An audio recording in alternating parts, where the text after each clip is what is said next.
When asked about athletes who insist they are not role models, Tebow responded, "Yes, you are.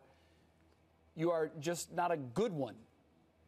Agree or disagree with these comments? Well, that statement, I guess inadvertently you are a role model as an athlete, but as a kid growing up, I never looked at athletes as role models. I mean, I looked at the guys in our neighborhood. I looked at my father. I looked at the guys at the church. The older gentlemen in the community that played, rec baseball, my uncles. That's who the guys I never once in my life can remember looking at an athlete and said, I wanted to be like this guy. Now, when I was a kid, I played football from the age of 7 all the way through college. I wanted to be O.J. Simpson. I wanted to be Tony Dorsett. But you don't know those guys off the field. You don't know those guys off the court. You do today. You do today, especially in O.J.'s case. But no, but I mean, even forget O.J., the modern-day athlete you know today. And I think that's the big difference. You kind of touched upon it. That's kind of a big difference than when we were growing up, is that you get a lot more personal with these guys because of media, because there's 300 cable stations, because there's all around the clock coverage, because there's reality shows. So it's a little bit different now, but I've never agreed with that stance. Ever since Charles Barkley came out with the statement, I am not a role model back in the day in the early 90s, I never once looked at an athlete as a role model. I looked at the guys in my neighborhood, and in particular, my dad. Yep. Well said.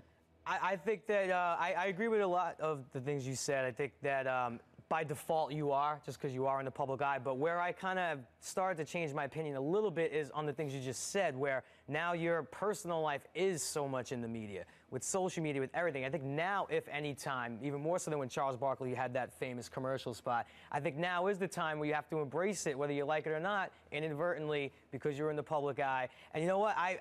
I grew up without a father, and I didn't have a ton of male influences. And I'm not saying I modeled my life after my favorite athlete, but it definitely carried a little bit of weight, at least how I handled myself within sports. So I think they have to embrace it, or at least try to do their best. How far you want to go with it, Tebow is going to probably do some amazing things, and that's really up to them. Who was your favorite athlete? Growing up, Don Mattingly, Donnie Baseball. He didn't let you down. And he always had a new stance that I used to try to copy because of his various injuries. Well, there's a role model for you. Right? My baseball stance is Willie Stargell. Willie Stargell? All right, there you go. But you emulated somebody that you saw on the field.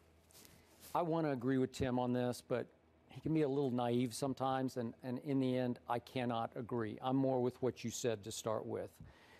Maybe I've spent too much time around professional baseball, basketball, and football players, but I have long said that pro and college athletes make the worst role models because most of them have been spoiled and coddled since Little League, Pop Warner, and most of them are subjected to temptations beyond what most of us have, except maybe Hollywood stars, but it's right in the same ballpark. So their temptation level is so high, and they are so human that invariably they are going to let you down if you put them up on a pedestal. And when I've spoken to groups, I always say, you're right. The parents have to be the role model. You didn't have a dad. Mine wasn't around either. So you grow up and you kind of look around for somebody. But the worst person to rely on, again, Don Mattingly, you picked the right one. But invariably, they'll let you down. And they'll crush your ideals and your dreams. And they'll leave you disillusioned. Not all of them. Not all of them. I mean, Cal Ripken was a good example. He could be. Tim Tebow today could be. Now, again, if I had to pick somebody right now, I would definitely put my money on Tim Tebow. Yeah. I would bet. But we may have never seen anyone quite like him. I would agree with that. In all of our lifetimes. Yeah, but I like it that he's calling athletes out, because we've had a lot of the debaters on the show say, hey, the reason people don't like Tim Tebow, the reason other athletes don't like Tim Tebow is he's putting pressure on them to clean up their acts, and they don't like it because it's hard to live up to his act, or not that it's an act, but the way he lives. How will that play?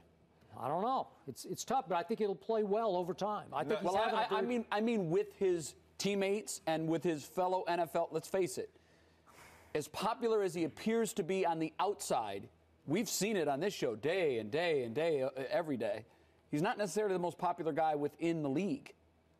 Yeah. How are some of these NFL I think he's players the most resented player in the league? And I can't imagine this is going to help. No, probably will not help, and I don't think he cares 1 ounce. No, he clearly doesn't. I don't have a problem at all with him saying it because I believe it.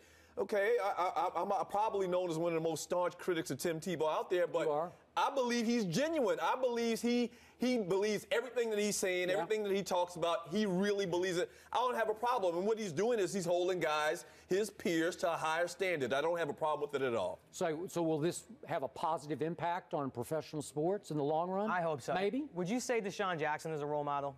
Yes or no? No. Okay.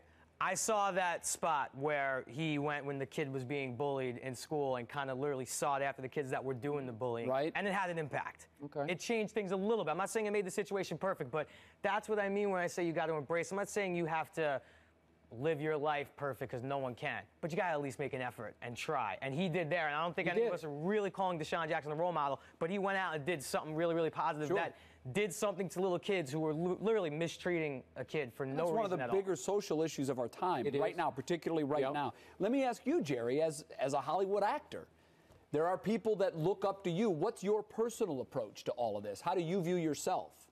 I mean, look, and again, by no means do I expect anyone to be perfect, and I'm nowhere near perfect, but I just think you have to at least make an effort to try and at least put out a good image, a good model for kids, because they do watch. And I was very impressionable when I was a kid, and movies, I mean, influenced me. Everything I watched, especially with media, everything influences me. So there's going to be a lot of mistakes, and it's always going to be a struggle, but I think you have to at least try and embrace it and do whatever it is you can on whatever scale you want to do. That's your personal choice. And I don't know if embrace is the right word. I don't know if I totally agree with you on that, because it's almost like a given.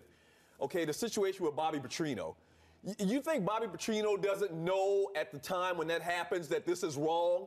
I think when you're in the public spotlight, when you're on TV, generally when you're on TV, people can call your name. I know myself personally, I try my best not to do the wrong things. I'm not perfect, but I know that if I do something wrong, that's probably going to be blown up. More so than it would be Doug Stewart, just average everyday guy, right? Yep. And that's for everybody on TV. So I think that's almost like a given. With Tim Tebow, what he said and those type of statements about being a role model, will it affect athletes and entertainers more so they even watch what they're doing even more? Probably, subliminally. But I think that's almost a given that if you're recognized, you know that you can't get into the obvious stuff, the problems that everyday guys do, because it's going to be blown up more so for you. Yeah, I agree. It still happens every day. So, Jerry, how much do people still see you as Turtle? And Turtle was nothing close to a role model, I would have to say. No, I wouldn't say he was a role model. Early on in the show, you know, because it was basically the first legitimate big thing I had really ever done, it was, that's pretty much all it was. But since it's been going on now, we did for 8 years, the last few years definitely kind of segued more into people have been able to separate, like, oh, that was just a character. Like, you don't, that's good. You're not like that. And it's like, yeah, I mean. But early on, you wore a turtle, didn't you? Yeah. Well, I tried to, and literally, I've met some fans who are disappointed when they meet me because they want that guy. And it's like, I'm sorry, you know, I don't have a Rottweiler, and you know, just for I'm flattered that they love the show. That's why we do it, but I've disappointed some people.